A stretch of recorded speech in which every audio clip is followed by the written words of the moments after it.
வணக்கம் நேயர்களே, நான் உங்கள் மணிகண்டன் பிரபாகரன். பக்தி யுகம் சேனல் மூலியமா உங்க சந்திக்கலாம் மிக்க மகிழ்ச்சி. இன்னைக்கு சீஃப் கெஸ்டா யார் வந்திருக்காங்க பாத்தீங்கன்னா, பங்குச்சந்தை ஜோதிடர், வாஸ்து நிபுணர், பிரசன்ன ஜோதிடர் அசோக் கந்தசாமி சார் வந்திருக்காரு. ஃபர்ஸ்ட் ஆஃப் ஆல் அவர் வெல்கம் பண்ணிக்கலாம். வணக்கம் ஐயா. வணக்கம். எப்படி இருக்கீங்க? நல்லா இருக்கேன். நீங்க எப்படி? நல்லா இருக்கீங்க. கடந்த ரொம்ப நாள் ஆயிடுச்சு வீடியோ பண்ணுறதுக்கு. ஸோ அதுக்கு போது இந்த சனியை பற்றி நம்ம ஆல்ரெடி முன்னாடியே சொல்லியிருந்தோம். நெக்ஸ்ட் வீடியோ வந்து சனியை பற்றி போடலாம். அது நிறைய பேர் கமெண்ட்ல கேட்டிருந்தாங்க. ஸோ அதை தான் இந்த விஷயமா பார்க்க போகிறோம். சனி தசை 19 வருஷம் நடக்குது. ஸோ இந்த 19 வருஷமும் நிறைய பேருக்கு யோசிக்கிறது என்னன்னா, 19 வருஷமும் ஆபத்தா இருக்குமா, இல்லை எது தொட்டாலும் உருப்படாதா அப்படின்னு சில பேர் சொல்றாங்க. இன்னும் சில பேர் வந்துட்டு இல்லைங்க, எனக்கு வந்து தொழில் பண்ணி கொடுத்ததே சனி தசை தான் அப்படிங்கிறாங்க. ஸோ எந்த உங்க பார்வையில சனி தசைன்னா என்ன, அதை பத்தி சொல்லுங்க. அதுக்கப்புறம் சனி நின்ற இடங்கள். ஸோ சனி தசை நடந்துட்டு இருக்குமா அப்படிங்கும்போது ஜனன ஜாதகத்துல சனி எங்கெங்க நின்றா அதோட பலன் என்ன அப்படிங்கிறது சொல்லிருக்கீங்க. சரி, இப்போ ஃபர்ஸ்ட் வந்து பாத்தீங்கன்னா, சனி திசை அப்படிங்கறதுல வந்து பாத்தீங்கன்னா ஒரு சிலருக்கு பயம் இருக்கு, ஒரு சிலருக்கு காத்திருக்கிறாங்க எனக்கு எப்படா வரும் அப்படிங்கிற மாதிரி. ஒரு சிலர் வந்து பாத்தீங்கன்னா தொழில மிகப்பெரிய நஷ்டம் ஏற்பட்டது. வேலைக்கு போயிட்டு இருந்தவங்க வந்து பாத்தீங்கன்னா திடீர்னு தொழில் செய்யறது, இல்ல வேலைக்கு போயிட்டு இருக்கும் போதே ஒரு முதலீடு பண்றது பார்ட் டைமா, ஒரு 15 வருஷம் சம்பாரிச்சு எல்லாம் விட்டதெல்லாம் சனி திசையா இருக்கும். புரியுதுங்களா? மேக்சிமம் இந்த சனி திசையா இருக்கும், இல்லைன்னா அஷ்டம சனியா இருக்கும். இந்த ரெண்டுத்துலதான் விட்டுருப்பாங்க.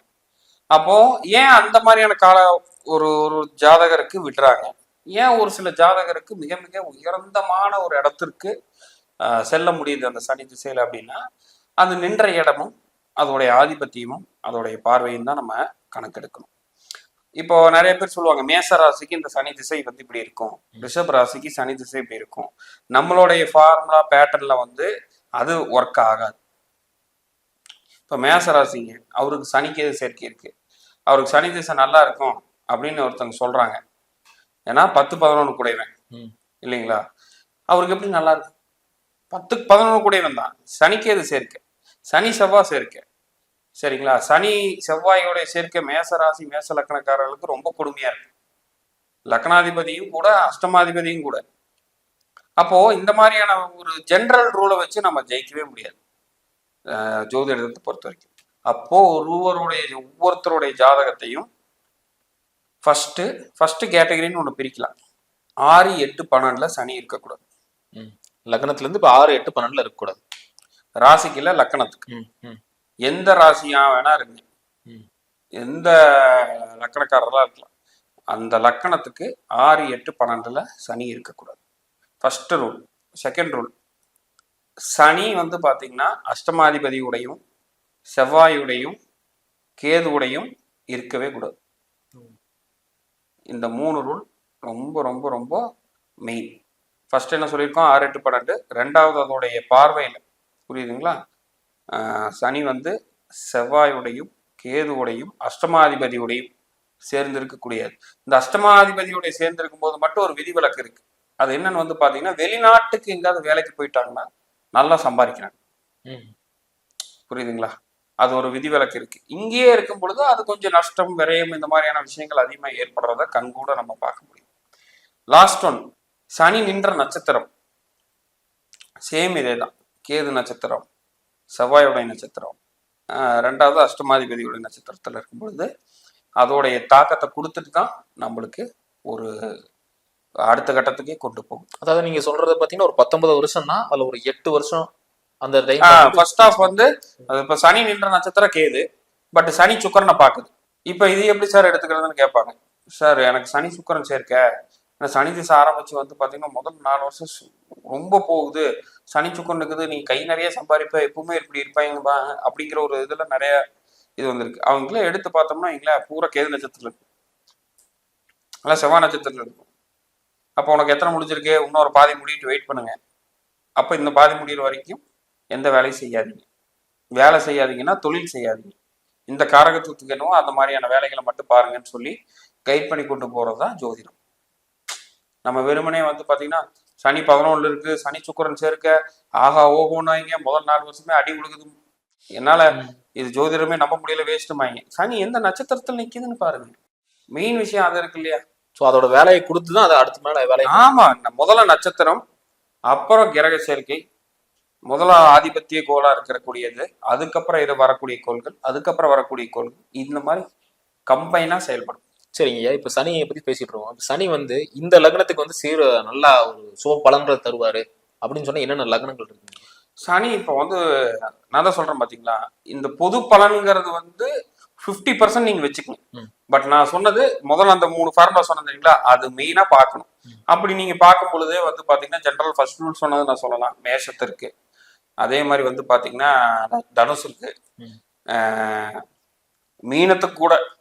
ஏன்னா மீனத்துக்கு 11க்கு 12 கூடியவர் அவர் வருமானத்தை கொடுத்து தான் செலவுகளை ஏற்படுத்துவாங்க. மெயினா ஜாக்கிரதையா இருக்க வேண்டியது யாரு தெரியுங்களா, கடகமும் சிம்மம் தான். ம். புரியுதுங்களா? அதுக்கப்புறம் மிதுனம், மிதுனம், கடகம், சிம்மம், இவங்க மட்டும்தான் கொஞ்சம் ஜாக்கிரதையா இருக்கும். பட் இது பொது பலன் தான். புரியுதுங்களா? சேம் என்னுடைய கிளைண்ட், என்னுடைய நண்பர், ரொம்ப நெருங்கிய நண்பர் அவரு. சிம்ம லக்கணம், சனி திசையில தான் மிகப்பெரிய வளர்ச்சி வளர்ந்தாப்புல, கோடிக்கணக்கில் சம்பாதிச்சாரு. சனி புத்தி வர்றதுக்கு காத்து இருப்பாரு. அவருக்கு நம்ம ஆரம்ப கட்ட காலத்துல இருந்தே சொன்னோம், சார் சனி தான் உங்களுக்கு ஸ்ட்ராங்கு, சனி சார்ந்த விஷயங்களே பண்ணுங்க, கருப்பு கலர் விஷயங்களை வந்து யூஸ் பண்ணுங்க, 8ஆம் நம்பர் வர மாதிரி பாருங்க கூட்டெழுத்து. அவரும் அடிக்கடி கூப்பிடுவாரு. இந்த சனி புத்தி சனி திசையில ஏதோ ஹோட்டல் ரூம் புக் பண்ணா கூட்டின 8 வருது சார். ஒரு ஹோட்டல் போறாரு, ஏதோ ஒரு விஷயத்த பண்றாரு, அவர் டேபிள் உட்காந்தா 8 வரும். ஒன்னா 17ன்னு வரும், இல்லைன்னா வந்து பாத்தீங்கன்னா 44ன்னு வரும். அந்த ஆர்டர் நம்பர் எடுப்பாங்க இல்லையா, இதெல்லாம் வந்து ஒரு அறிகுறி. அப்ப அந்த இடத்துல வந்து சுபிக்ஷமா நடக்கும் அவருக்கு. தவறுதலான ஒரு நம்பரா இருக்குன்னா அதோடைய தாக்கங்கள் இருக்கும். இப்போ உங்களுக்கு நம்ம சனியை பத்தி பேசுறங்காட்டி, இப்போ ஒரு போன வாரத்துல நம்ம பார்த்த ஒரு வாடிக்கையாளருடைய ஜாதகத்தை உங்களுக்கு காட்டுறேன். அதோட ஸ்கிரீன்ஷாட்டே உங்களுக்கு காட்டினா புரியும் நினைக்கிறேன். அவருக்கு வந்து பாத்தீங்கன்னா சனி வந்து யோகத்தை தரக்கூடியதுன்னு நம்ம சொல்லியிருக்கோம். என்ன வந்து பாத்தீங்கன்னா அவருக்கு சனி வந்து பாத்தீங்கன்னா லக்கணத்துல இருக்குன்னு நினைச்சிட்டு இருக்காங்க. உங்களுக்கு காட்டுறேன் பாருங்க. நம்மகிட்ட ஜாதகம் பாக்குற வரைக்கும் வந்து பாத்தீங்கன்னா சனி லக்கணத்துல இருக்கு, அதே மாதிரி வந்து பாத்தீங்கன்னா 8ல சுக்கிரன் இருக்குன்னு நினைச்சிருக்காங்க. இப்ப இவருடைய ஜாதகத்துல சனி வந்து லக்கணத்துக்கு படன்ல தான் இருக்கு. பட் இந்த சனி புத்தி வரும்பொழுது கண்டிப்பாக ஒரு 70-80% பாசிட்டிவா தான் இவருக்கு நடக்கும். ஏன் அதை நான் சொல்றேன் அப்படின்னு வந்து பாத்தீங்கன்னா, சனியோடைய ராகு, சூரியன், சுக்கிரன் காம்பினேஷன் இவருக்கு. அதுல விட மெயின் விஷயம் வந்து பாத்தீங்கன்னா, சனி நிக்கிற சுவாதி நட்சத்திரம், ராகுவின் நட்சத்திரம். கண்டிப்பாக வந்து பாத்தீங்கன்னா இந்த சனி புத்தியில நல்ல ஒரு வளர்ச்சி கிடைக்கும். அவர் பண்ற தொழில வந்து பாத்தீங்கன்னா நல்ல முன்னேற்றம் கிடைக்கும். இப்ப இதுல என்ன மைனஸ், பணம்ல வேற இருக்கு, இந்த காம்பினேஷன் இருக்கு, சின்ன சின்ன விரை செலவு நடக்கும். அப்ப நம்ம அதுக்கான ஒரு சில பரிகாரத்தை சொன்னோம்னா அட்டகாசமா அவருக்கு வேலை செய்யும். பட் இதே வந்து இவருடைய ஜாதகம், இவர் என்ன துலா லக்னம், 11 கூடிய சூரியன். இதே சூரியனை நீங்க எடுத்துட்டீங்கன்னா கேது சனியோடைய தொடர்பு. இப்ப பாரம்பரியத்துல வந்து நான் யாரையும் தப்பு சொல்லல, என்னம்மா ஐயப்பா துலா லக்னம் 11 கூடியவன் சிம்மம், சூரியன் சும்மா அட்டகாசமா இருக்குப்பா. சூரிய திசையில தான் ரொம்ப நொந்து நூடுல்ஸான ஒரு தருணங்களா இருக்கு. சூரிய புத்தியில, சூரிய திசையில இந்த மாதிரியான விஷயங்கள் எல்லாமே அந்த மாதிரியான தாக்கங்கள் தான் இருக்கும். அப்ப வெறுமனே பாவத்தை மட்டும் நம்ம வைத்து பண்ண முடியாது. நம்ம வந்து பாத்தீங்கன்னா நாடி முறைப்படியும் பார்க்கணும், பாரம்பரிய முறைப்படியும் பார்க்கணும். ஒரு கிரகத்தை எடுத்திருக்கும் பொழுது முழு ஆதிபத்தியத்தையும் நம்ம எடுத்து பார்க்கும் பொழுதுதான் நம்மளால துல்லியமா கணிக்க முடியும். இது உங்களுக்கு ஸ்ட்ராங்கு, இது உங்களுக்கு வீக்கு, இந்த காலகட்டங்கள் நஷ்டமாகும். ஸோ இப்போ இவருக்கு வந்து என்னன்னா ஒரு 6 மாசம் முன்னாடி ஜாதகம் பார்த்தாப்புல, ஜனவரி 23 இல்லாமல் நீங்கள் தொழில் தொடங்க முடியாது, அது வரைக்கும் பண்ணாதீங்க நம்ம சொல்லியிருந்தோம். அது வரைக்கும் ஒரு நாள் பண்ண முடியல, இனிதான் பண்ண போறோம். மறுபடியும் வந்து அதே மாதிரிதான் நடந்திருக்கு. தேதிகளை குறிச்சு கொடுங்க அப்படிங்கும் போது நம்ம அந்த விஷயங்கள் வந்து பண்றோம். ஏன்னா இப்ப குரு புத்தி முடிஞ்சு சனி புத்தி வருது, சொல்றது புரியுதுங்களா? இப்ப அந்த சனி வந்து என்ன ஆகுது, வருமானம் தரப்போகுது. அப்போ அதே டைம்ல வந்து பாத்தீங்கன்னா ஒரு சின்ன விரயம் பண்ணணும். என்னன்னா அவருடைய போடக்கூடிய அந்த கம்பெனிக்கு வந்து ஒரு இடத்துல இருந்து இன்னொரு இடத்துக்கு போடணும், அதுக்கு ஒரு சில செலவுகள் ஆகும். அது பண்ணும் பொழுது நல்ல ஒரு வளர்ச்சிகள் வருங்கிறத நம்ம சொல்லியிருந்தோம். அதே மாதிரி நடந்திருக்கு. திரும்பி ஒரு ரீகால்காக நம்ம கிட்ட பார்த்தாரு. இதெல்லாம் ஏன்னா இதெல்லாம் எக்ஸ்பீரியன்ஸ் பண்ணி பண்ணி பண்ணி நம்ம பார்க்க அந்த சனியோடைய தாக்கங்கள் வந்து நம்மளால ரொம்ப துல்லியமா நம்ம தெரிஞ்சுக்க முடியும். பட் மெயின் விஷயம் நான் சொல்றேன் பாருங்களேன், கேது செவ்வாய் தொடர்பு இல்லாம இருக்கணும், அஷ்டமாதிபதி தொடர்பு இல்லாம இருக்கணும். இதுதான் சனிக்கு நம்ம கொடுக்கக்கூடிய முக்கியத்துவம். அதனால ஒவ்வொருத்தரோட இண்டிவிஜுவல் ஜாதகமும் நம்ம பார்த்தாதான், நம்ம நான் சொல்லி ஒருத்தவங்க தொழில் செஞ்சு தோத்ததில்லை, நம்ம ஒருத்தவங்களை சொல்லி அந்த மாதிரி தோத்துருவீங்க வேண்டாம்னு சொல்லி அவங்க அந்த காலகட்டத்தில் ஜெயிச்சதும் இல்லை. இது வந்து என் கூட யாரும் போட்டி போடக்கூடாது, இது ஆஸ்ட்ராலஜி. நான் சொன்னா நீ சொல்லிட்டீல நான் பண்ணி ஜெயிச்சு காட்டுறேன்னு என்கிட்ட போட்டு இன்னும் இல்லை. நான் உங்க ஜாதகத்தை பார்த்து இது நடக்கும் நடக்காதுன்னு சொல்லக்கூடிய ஒரு மீடியேட்டர், அவ்வளவுதான். எனக்கும் உங்களுடைய நீங்க ஜெயிச்சா எனக்கு சந்தோஷம் தான். நீங்க ஒரு விஷயத்துல ஜெயிக்கிறீங்கன்னா திருப்பி என்கிட்ட வந்து மறுபடியும் பண்ணிட்டு தான் போறீங்க. இது வேண்டான்னு சொல்லி உங்களை காப்பாத்துறதும் என் வேலை. அதைத்தான் நான் சொல்றேன். அப்போ மெயின் ஏன் சனியோடைய விஷயம் மட்டும் எல்லா மக்கள் ரொம்ப பயப்படுறாங்க, ஆர்வமா இருக்காங்கன்னா, தொழில்காரங்க சரிங்களா, கர்மாக்காரங்க. ஸோ அவனுடைய தாக்கங்கள் எவ்வளவு தூரம் இருக்கும் அப்படிங்கிறத தெரிஞ்சுக்கிறதுக்கு மெயினா முதல்ல உங்களுக்கு ஒரு தொழில் செய்றீங்களா இல்லை வேலைக்கு போறீங்களா, தொழில் செய்யக்கூடிய வாய்ப்பு இருந்தால் தாராளமா கண்ண மூடி தைரியமா இறங்குங்க, நல்லா மேல வருவீங்க. இல்ல தொழில் செய்யக்கூடாதா, ஜாப்லயே நல்ல உயர்நிலை பொசிஷன் வர முடியும். அது எந்த காலகட்டங்கள் எந்த திசை பத்தியும் தெரிஞ்சுட்டு அதுக்கேற்ற மாதிரி பயணிச்சிங்கன்னா வாழ்க்கை அழகா கொண்டு போலாங்கிற விஷயம் தான் நம்ம சொல்றோம். இதைத்தான் நம்ம அடிப்படை வகுப்புலயே நம்ம சொல்றோம். இப்போ 6 to 12 பத்தி சொன்னீங்க, அதாவது இந்த இடத்துல இருந்தா தீய பலன்கள் கண்டு கட்டாயம் உண்டுன்னு சொல்லிட்டீங்க.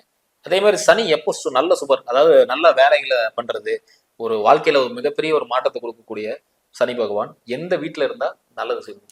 ஃபர்ஸ்ட் நான் என்ன சொல்லுவோம், நாங்க சனி வந்து பாத்தீங்கன்னா 2ல் இருந்தால் கொஞ்சம் நம்மளுக்கு வந்து பாத்தீங்கன்னா குடும்பத்துல சின்ன சின்ன சண்டை சச்சரவுகள்லாம் இருக்கும்.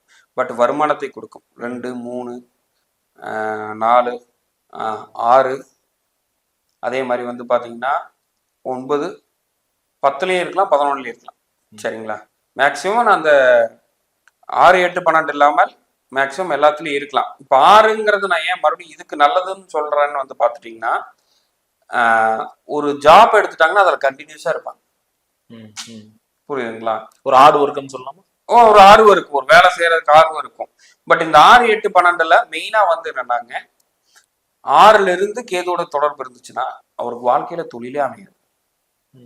எனக்கு ஒரு நல்லது அமையலையே நான் ஒரு வாழ்க்கை ஃபுல்லா ஒரு நிர்கதியிலேயே போகும், என்னடா இப்படி இருக்கேன். அதே 6ல இருந்து சனி சுக்கரனோட இருந்துச்சுன்னா அவங்கதான் மேனேஜரா இருக்கிறது, ஹெச்ஆரா இருக்கிறது, பயங்கர நாலேஜ் வந்து தொழில் பண்ணாம லேக்ஸ்ல சம்பாதிக்கிறது. அதனால 6ல வந்து பாசிட்டிவ் இருக்கு, நெகட்டிவ் இருக்கு. புரியுதுங்களா, இந்த மாதிரியான விஷயங்கள் எல்லாமே சொல்லலாம். இப்ப 2ல இருந்து சனிக்கேதோட தொடர்பு இருந்தாலும் வேஸ்ட், 11ல இருந்து சனி செவ்வாயோட இருந்தாலும் வேஸ்ட். பாவத்தையும் கிரக சேர்க்கையும் சேர்த்து வைத்து பார்த்தால் மட்டுமே தெளிவா நம்மளால சொல்ல முடியும். இன்னும் நிறைய பேர் இருக்காங்க, இப்ப நம்ம சொல்ல எப்படி ஜாதகத்தை எடுத்து பார்ப்பாங்க, அவங்களுக்கு சனி சுக்கரன் இருக்காங்கிறதும் தெரியாது, சனிக்கு எது தொடர்பு இருக்கான்னு தெரியாது. சனி பக்கத்துல என்ன கிரகம் இருக்கோ அதான் சேர்க்கைன்னு எடுத்துக்கிறது. இப்ப சனி ராகு இருக்குன்னு வைங்களேன், இப்ப சனி ராகுடைய சேர்க்கை என்ன சொல்றோம், நல்ல ராகு நல்ல பொசிஷன்ல இருக்கும் பொழுது, சனி நல்ல பொசிஷன்ல இருக்கும்போது அந்த திசா புத்தியில மிகப்பெரிய ஆளா வளருவாங்க, வெளிநாட்டு தொடர்பு இருக்கும், பெரிய அளவுல தொழில் பண்ணுவாங்க, பெரிய பணத்தை முதலீடு பண்ணி செய்வாங்க. இவருக்கு சனி ராகுன்னு பக்கத்துல இருக்கும், எனக்கு சனி ராகு, நான் ஏன்டா 5000 ரூபாய் வேலைக்கு போறேன்னு பாங்க, அவருக்கு அந்த சனி ராகே இருக்காது. ராகுக்கு எது ஆன்டி கிளாக் வைஸ், சனி வந்து கிளாக் வைஸ்.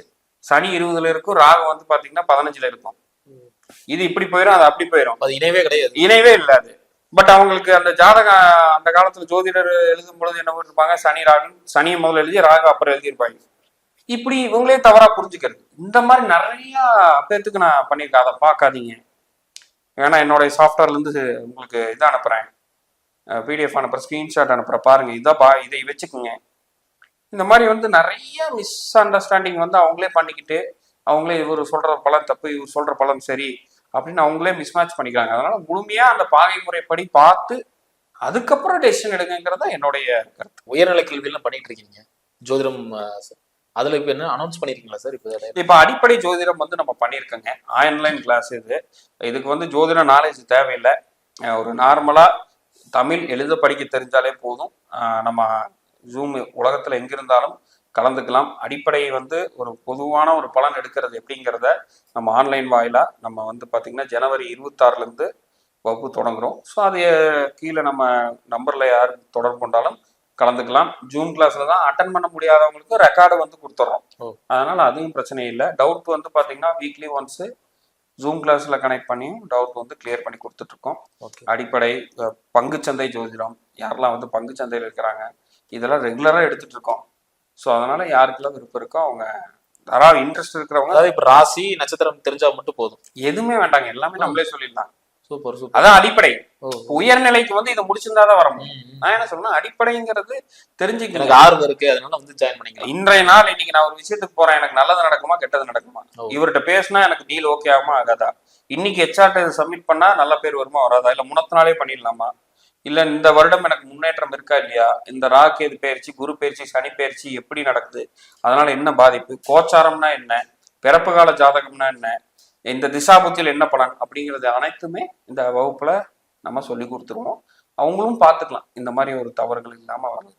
சூப்பர் சூப்பர்ங்கய்யா, ரொம்ப ரொம்ப நன்றிங்கய்யா வந்து எங்களுக்கு இன்டர்வியூ பண்ணதுக்கு. நன்றி நன்றி. நேரங்களே இந்த வீடியோ உங்களுக்கு பிடிச்சிருந்தா மறக்காம லைக் அண்ட் ஷேர் பண்ணுங்க. இதே மாதிரி இன்னொரு காணொலி சந்திக்கும் வரை உங்களோட விடைபெறுவது உங்கள் மணிகண்டன் பிரபாகரன்.